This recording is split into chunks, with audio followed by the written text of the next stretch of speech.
का कायाकल्प। राधा को अपनी सास से बहुत प्यार था। मम्मी जी, आपकी साड़ी कितनी प्यारी लग रही है। काश मैं भी आपके जैसी साड़ी पहन पाती। अरे बेटा, हमारे जमाने में तो साड़ी ही चलती थी। तू क्या करेगी साड़ी पहनकर? दिन भर भागा दौड़ी करती है। साड़ी कंफर्टेबल नहीं फील कराएगी। तू तो ऐसे ही जचती है बेटा। राधा सास को लेकर घूमने जाती, सैर करती और उनसे खूब बातें किया करती थी। एक दिन, अरे राधा और माँ सुनो, अब हम लोगों को बम्बई चलना पड़ेगा। मेरी नई नौकरी वहीं लगी है। अरे वाह माँ, कितना मजा आएगा ना। अरे नहीं नहीं, मैं नहीं जाऊंगी। बड़ा शहर, बड़े लोग, मेरा दिल नहीं लगेगा। अरे माँ, मैं हूं ना आपके साथ। और सारा परिवार बड़े शहर में शिफ्ट हो जाता है। एक दिन, राधा, तू भी अब नौकरी में जाने लगी है। मैं तो बोर हो जाती हूँ। सोच रही हूँ आसपास की औरतों से दोस्ती कर लूं। हाँ हाँ माँ, और क्या, यहाँ की औरतें तो किची पार्टी और बहुत सी फन लविंग एक्टिविटी करती हैं। तो बेटा, दो चार फन लविंग से मुझे भी मिलवा देना। बहू सास के साथ बाहर निकलती है तो देखती है कि सास की उम्र की जो औरतें टहल रही हैं, उनका पहनावा ओढ़ावा सास से बिल्कुल अलग है। लेकिन फिर भी राधा एक औरत को रोकती है। Hello aunty, how are you? Oh great darling. Aunty, हम लोग यहाँ नए शिफ्ट हुए हैं। ये मेरी मम्मी है। क्या ये कल से आप लोगों को ज्वाइन कर सकती हैं? वो औरत सास की तरफ बड़ी ही अजीब नजरों से देखती है, फिर कहती है, अब ठीक है, कल से भेज देना। सास समझ जाती है कि उस औरत को वो ठीक नहीं लगी, लेकिन फिर भी वो कुछ नहीं बोलती। अगले दिन, अरे माँ, अच्छी सी साड़ी पहनकर तैयार होकर जाइए। हाँ, आपको आपकी दोस्तों के पास जाना है ना। और नहीं नहीं, मैं सोच रही हूँ घर पर बैठकर टीवी देखूं। वैसे भी रामायण का नया एपिसोड आएगा।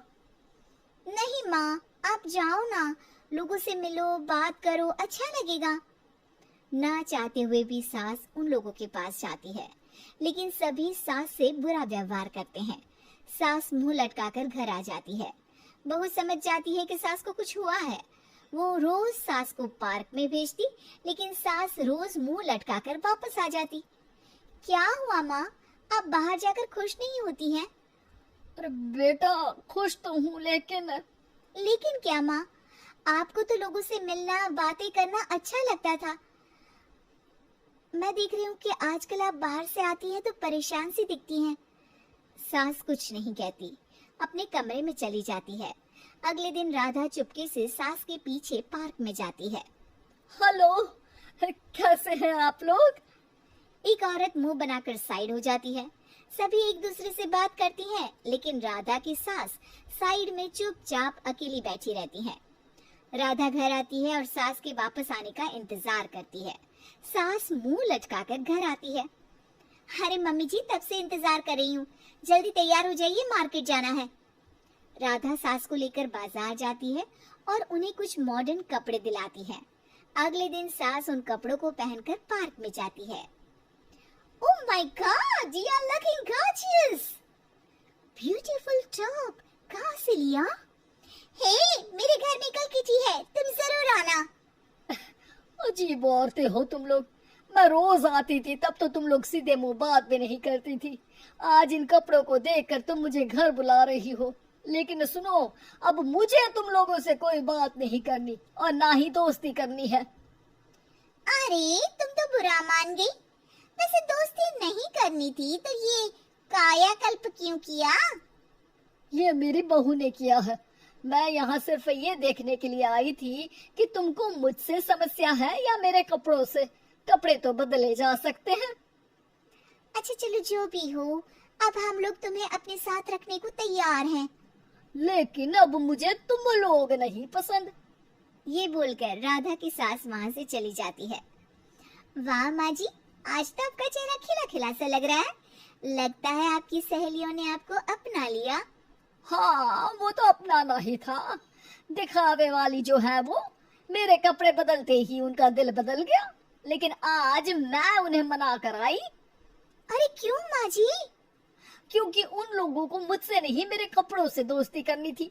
वैसे मेरे पास तो तू है ना, मेरी प्यारी बहू, मुझे किसी की जरूरत नहीं है। अरे नहीं नहीं माँ जी, आप ऐसा क्यों सोच रही हैं? बेटा ये गलत भी तो नहीं है, जैसा देश वैसा भेष। क्यों? ठीक है ना माँ, अब जब ये हम लोगों का देश है तो क्यों ना हम यहाँ का भेष अपना लें। हाँ हाँ जरूर, मैं तो तैयार हूँ। समय के साथ खुद को बदलने में कोई बुराई नहीं है, लेकिन कहीं नकल के चक्कर में बंदर ना दिखने लगूं। खैर, बहू लग जाती है सास की